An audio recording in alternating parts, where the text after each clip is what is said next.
the main things that I wanted to tell you and the main things that are necessary for the hands-on session, I've already said them in the first part of this talk. So now it's more going to be, I'm just going to mention a little bit of something that the delta H and delta self-energy objects in CISL that you were actually supposed to play with yesterday in the tutorial TB07, and that probably none of you has managed to try out.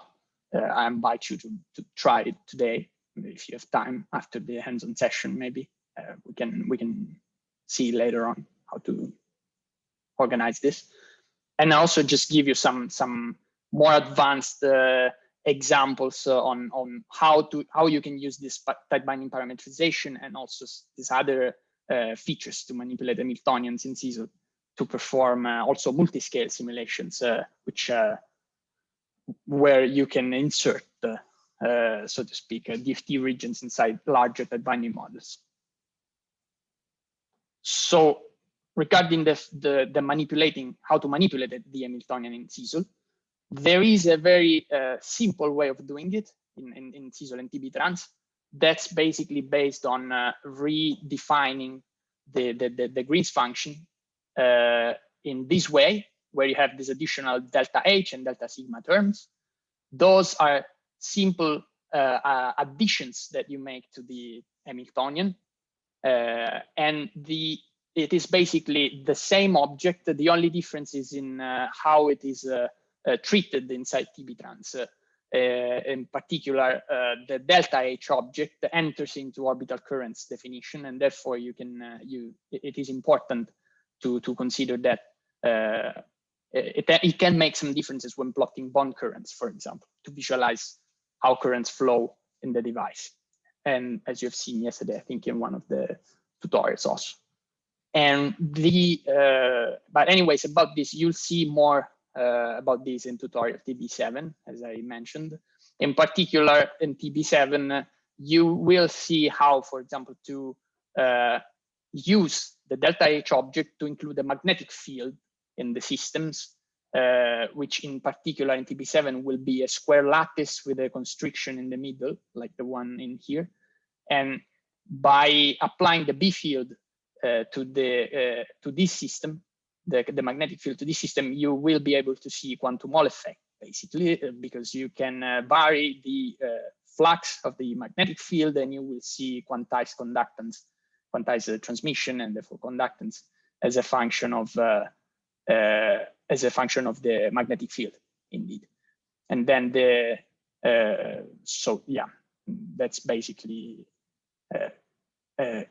I invite you to just try the tutorial TB7 to be able to do this. As you can see in this figure in particular, it is nice that the results from CISL and TB trans match the results from Quant, which is another code for doing tight binding transport simulations, from which this example was actually taken. So we tried to reproduce something that Quant can already do, and we actually successfully did it, and you can try it. And the way you include the B field is by using the Pius substitution. You can look it up in these papers. So besides B field, you can also use the delta H object to include different modifications to the Hamiltonian, such as Pn junctions, so doped regions inside the Hamiltonian, or complex absorbing potentials at the boundaries to avoid the effects due to periodicity or to edges of your device. And this is for just to show off an example of a very large tight binding model, which is in this case not parametrized from DFT. This was done before the command suborbital even existed. And it's just to show you that indeed you can do very large devices and apply this delta H object to simulate the B field. What you see here is an increase, is just an evolution as the B field increases. And in particular, this electron beam bends more and more depending on as the B field increases, because the cyclotron radius reduces. And the edges of this device are actually edges, so it's not periodic. And that's why the electron beam bounces so to speak, at the edges. Another interesting thing, as I said, is to simulate Pn junction. And actually, this is an example of it. What you see here, for example, is a region, a parabolic region, where we've been applying the delta H as a mask, as a parabolic mask, to simulate a gradient in the on-site energy. So in the internal part that you see here, this is rotated 90 degrees. The ribbon in reality is this one down here, and now it comes from the left. This is a p-doped region. So in this region, we simply applied this mask, this delta H object, to increase to create an on-site energy profile across the parabolic profile. And that it is parabolic because it has been demonstrated that by using a parabolic Pn junction in graphene, you can actually collimate a dispersing electron beam into a well-collimated one, and then straight, that goes straight in absence of a B field.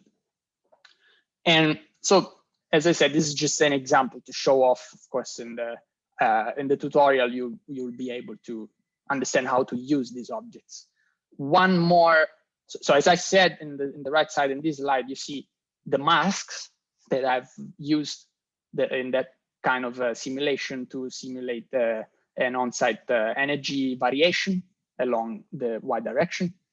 And another thing that I wanted to show you here is that the same concept, you can use it to simulate complex absorbing potential in different regions of your device. For example, if you look at the image down here, this complex absorbing potential, which is nothing more than a ramping imaginary part in a certain region that prevents electrons from bouncing back into the device scattering region.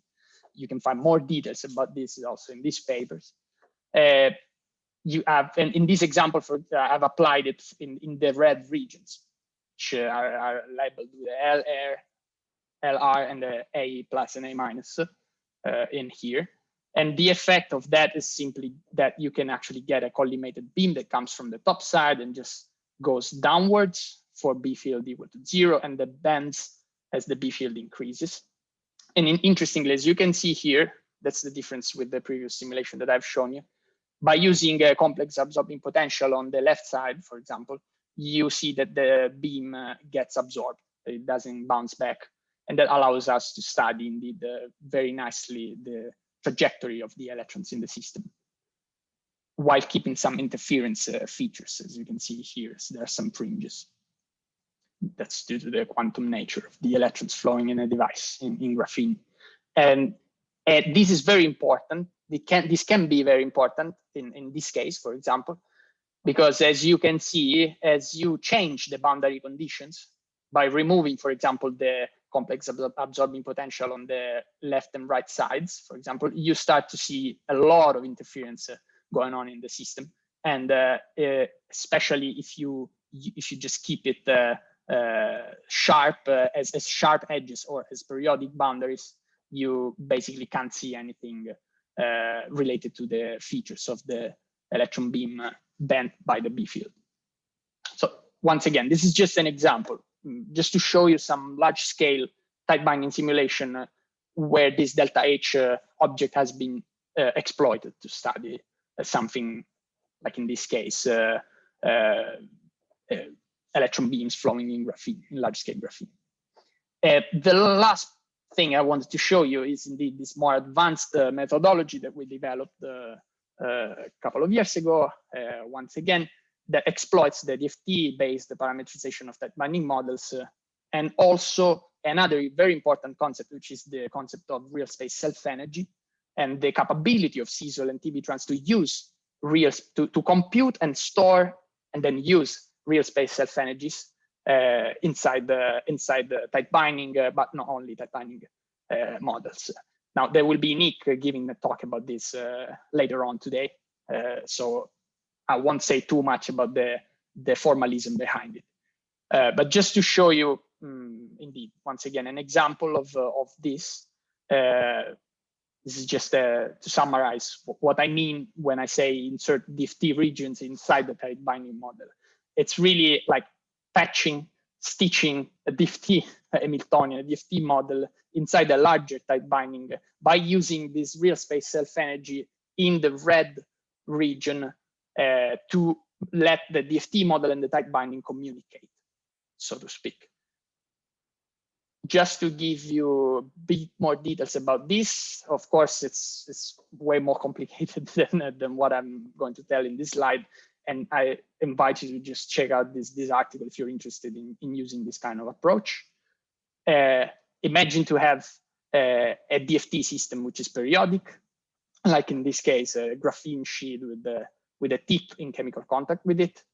Then what you can do in order to apply this method is to simply remove the periodicity from the DFT system, which in CISL you can simply do by letting all superset connections to 0. And then you can compute this real space self-energy, as I said, onto the red atoms, the red orbitals in particular, PZ orbitals belonging to the red atoms, which is a region far enough from the tip to be considered unperturbed. This can be, I mean, it has been demonstrated in the paper, for example, the fact that it's unperturbed by the tip. And then you can use this self-energy inside a tight binding larger model, which is parametrized from the very same DFT calculation that had the tip attached. So by doing this, this ensures a compatibility between the DFT model and the tight binding. The parametrizing from DFT here is fundamental. You cannot use just a whatever tight binding model for graphene. You need to get the parameters for this tight binding model from the same calculation that you've performed with DFT here. And by using this tight binding model, and in particular by inserting this self-energy inside the definition of Green's function in TB trans for this tight binding model, you can actually simulate how electrons coming from the tip propagate first in a close vicinity to the tip, and then far away, even at long distances, like hundreds of nanometers away from the tip. This at distances that were not reachable by a simple DFT, by simply doing a DFT calculation. And this is just an example of application for the nanoporous graphene case, which I find quite interesting, and I like it a lot because it was one of the main results that I got during my PhD there at DTU. And it's basically showing an electron, particularly the eigenchannel, or in this case, the injected local density of states, which is just the square of the eigenchannel, square module of the eigenchannel, flowing in the DFT region, which is this one, and then giving rise to this map of bond currents.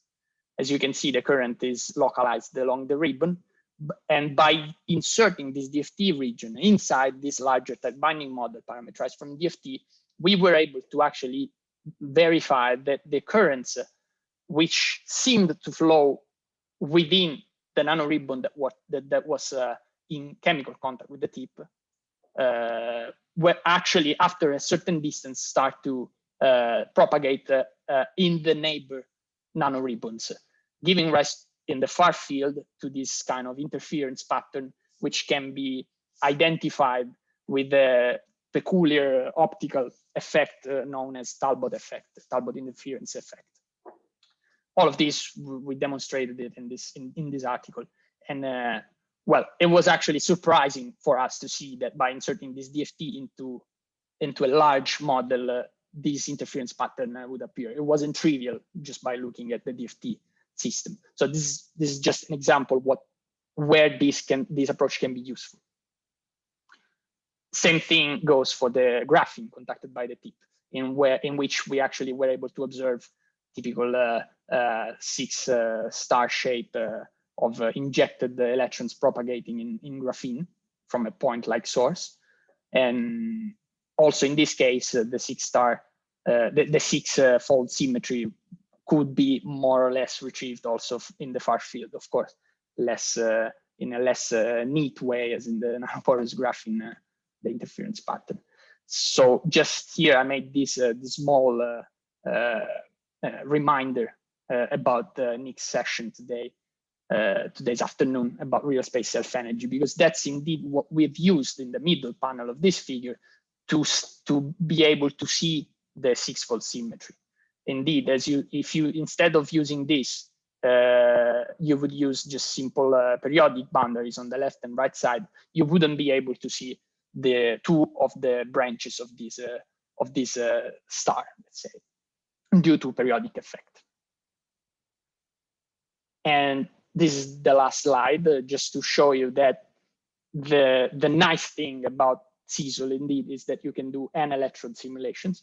And in this case, for example, we've been able to perform, it was a 5 electrode simulation with just a graphene electrode on the top side and on the bottom side, and 3 DFT regions, which were inserted into this large-scale tight binding model using the methodology that I described in a few slides ago. 2 of them representing gold tips in contact with graphene, one acting as a source for the electrons, this one, and one acting as a drain, which acts as a scattering source for the electrons coming from the source. And the middle one moving left and right is just simply a DFT simulation of an epoxy defect, and that's where the slide about the epoxy defect comes back, which was simply inserted in the tight binding model in the same way as the tips, using real space self-energies. And so in conclusion, just to summarize, there is this delta H and delta sigma CISL objects, which are very useful to manipulate Hamiltonians in an efficient way. There are also these TBTGF objects, which can contain real space self-energies and can be stored and used in TB trans for different purposes, like, for example, using DFT inside tight binding models, or as Nick will show this afternoon, if I'm correct, it can also be used to eliminate periodic boundary conditions from a calculation, from a ab initio calculation. And so that's basically it. And now you can just, if there are no more communications, I don't know, from the organizers, then you can go to Discord and try the hands-on tutorial on the DFT tight binding parametrization that I discussed in the first part of the talk, and also this other tutorial, the A3 one, where you are invited to generate and study a hold bar in CISL and TB trans. And you can also there exploit the delta H functionality in CISL to insert, for example, magnetic fields or Pn junctions as you wish, of course. And I would also like to thank all of these guys, of course, which I collaborated with for these few projects, especially Nick, because without him, of course, it was nice that most of these features were actually in progress and developing while I was doing my PhD with them at BTU. So it's nice to see that CISL evolved so much over the last few years, to be honest. So thank you. That's all.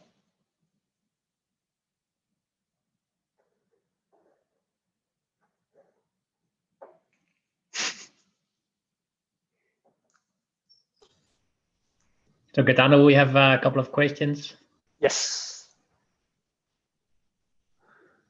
So Shamik asks, hello, sir. Why would you choose 500 atoms for multiple patches? Can't we achieve periodicity with lesser number of atoms? Well, yes, sure.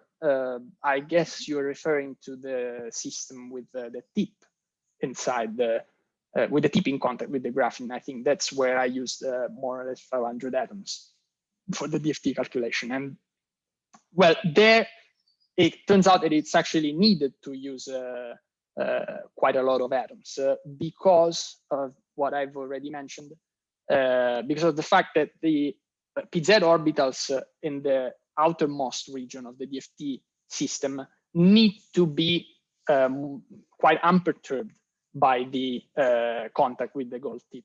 So their potential needs to be flat, so that we can use them.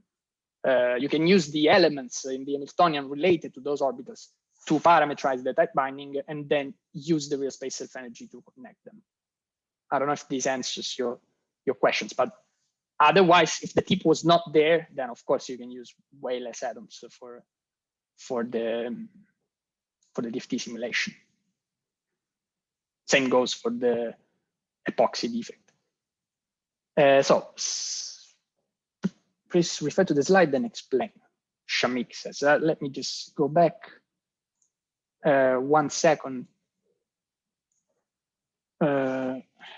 So I don't know if you meant like these patches. I get multiple patches. This is what I meant. Yeah, see 500 atoms. So these 500 atoms, of course, includes the tip atoms, which is, of course, which is some of them. And then, as you see here, the system needs to be large enough to ensure, actually, sorry, I can take this one. This system needs to be large enough to ensure that these red atoms have a potential which is not too perturbed by the presence of the tip in the middle. Otherwise, you cannot compute a real space self-energy to connect to a pristine graphene system.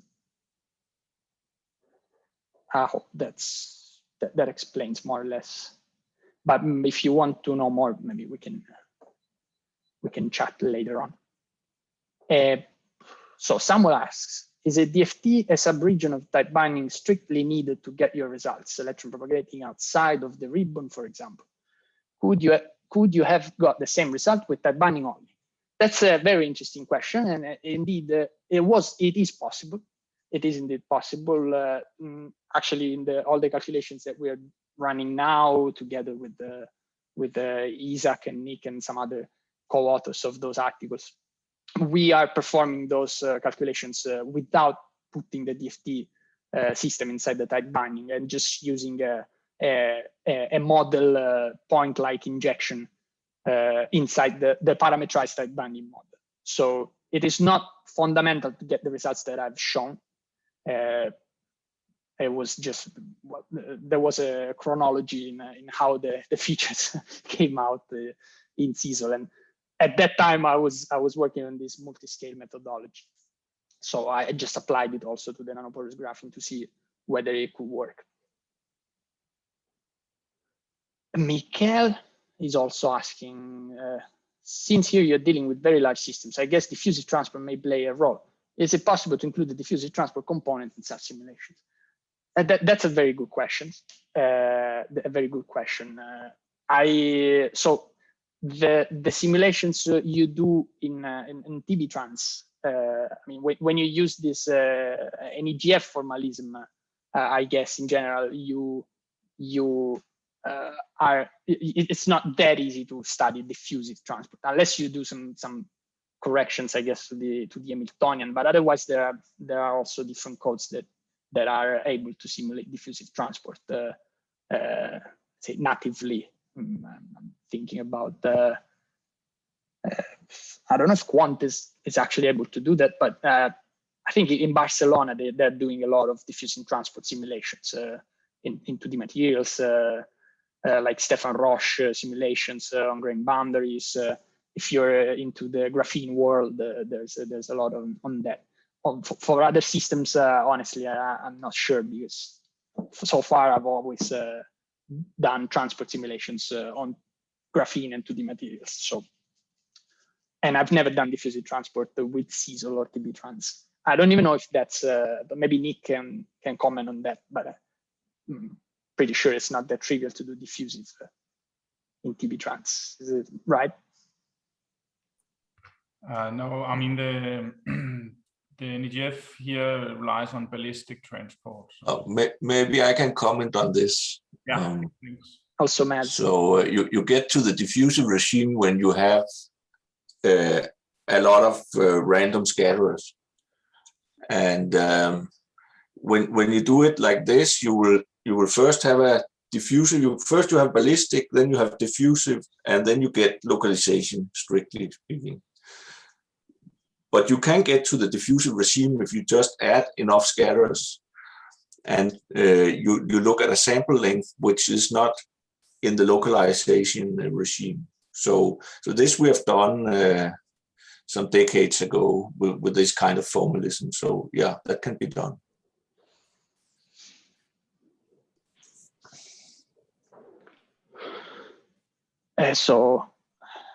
Maybe before Shamik's question, I'll answer that also, but maybe let's just answer the other ones first. Nice talk, Gaetanio. Apart from the misspelled name, but that's fine. I forgive you. Aran.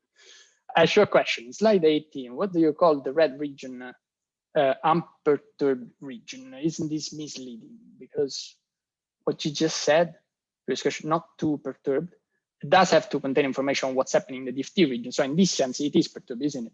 Sure, in this sense, it is perturbed, meaning that the PZ orbitals in these atoms, they are coupled somehow to the atoms inside in the internal region of the DFT. So they contain the information about their contact with the tip. Otherwise, I mean, we couldn't even it wouldn't make sense to construct the sigma, the self energy like that, like in the formula. So in that sense, you're perfectly right. With unperturbed, I mean basically flat. So it's a flat potential. So it's maybe not the same value that the pristine calculation for graphene has, but it's more or less flat. All of the parameters are more or less flat, and therefore, then by being flat, you can imagine, you can construct a tight binding model by using the same parameters and just get a continuity among the parameters when you stitch them together, so to speak. So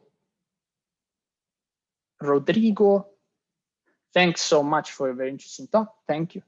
Could you talk more about the different options available when obtaining the tight binding model from DFT results? Is it possible, for example, to control the order of nearest neighbors, taking into account into your tight binding model? So it is possible to do that, definitely. I think it's not an option included already in the suborbital command. If Nick correct me if I'm wrong. So it's not really a flag that you can set in the command, but you can easily access the sparse metrics yourself and just set up a cutoff for the interaction range. Say you want to select couplings only up to a certain radius, within a certain interaction radius, for example. And but at the moment you have to code it yourself. Yeah, I used to do that actually before the suborbital command was coming out in season. But maybe Nick can consider to add this kind of flag in the command. Is actually quite nice. Although, as I've shown you, you have to be careful when you restrict the interaction range between the orbitals you have selected, because very often you end up distorting the bands if you do that. So, and then Xavier, would it be possible to calculate the self-energy of an impurity region coupling to the pristine material and insert such self-energy randomly in the pristine model in order to simulate a system with random scatters? So that's a very interesting question. I remember talking also with some other people about this, like Peter Bugel at DTU. That would be extremely interesting.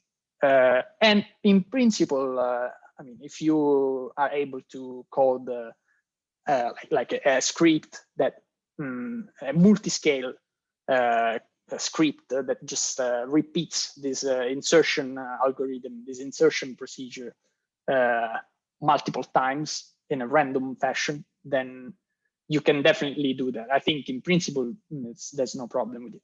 It's just a matter of coding it. That's my answer.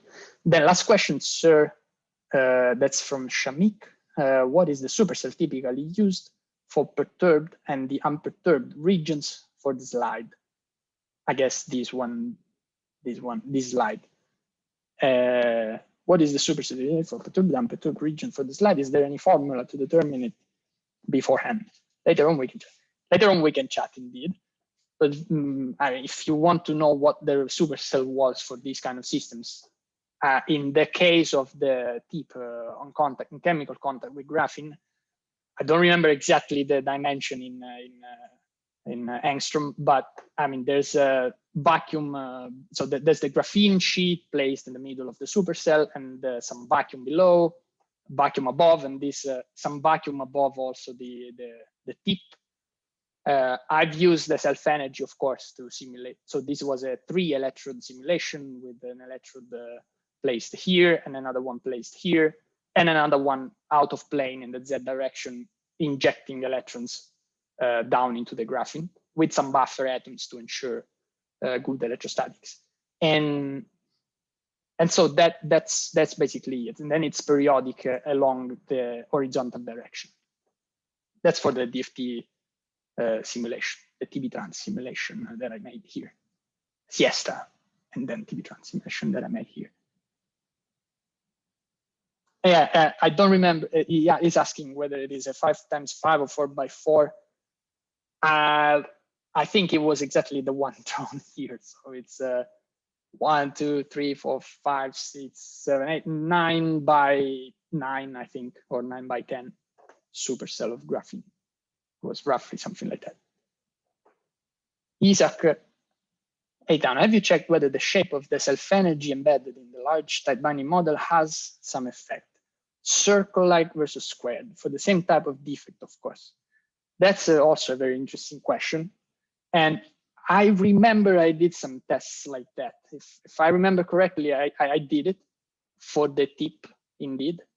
And I concluded that there was no difference.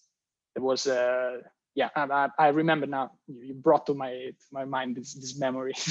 I did that. Yeah, and I found no difference. Absolutely, because it's just a matter of computing the right self energy and then just using it in TB trans. So as long as you select the right atoms on which you want to place your electrode block in TB trans, then you're fine. Of course, they need to be consecutive atoms, as you've seen yesterday in the tutorials. So there's a lot in this, a lot of this working out the atomic indices, orbital indices, so as to make TB trans work correctly. Maybe I can jump in here. So all of what Gaetano is doing, sure, really coming back to the point I made about the self-energy yesterday. As long as you have a pristine Hamiltonian in your electrode region, in this case, in the red region that Gaetano is showing for the non-perturbed region, if that coincides exactly with the properties of your pristine electrode, then you are free to do whatever, right? So if your Hamiltonian in the red region corresponds exactly to your pristine graphene Hamiltonian, then you can project any self-energy down to that region and use that in a tight binding model. That, as long as you fulfill the pristine Hamiltonian elements, you know you have the correct potential landscape, and whatever is behind that is projected in as a self-energy. The self-energy is what perturbs and what gives you the signature of the gold tip in this case. So the Hamiltonian doesn't really do any of that.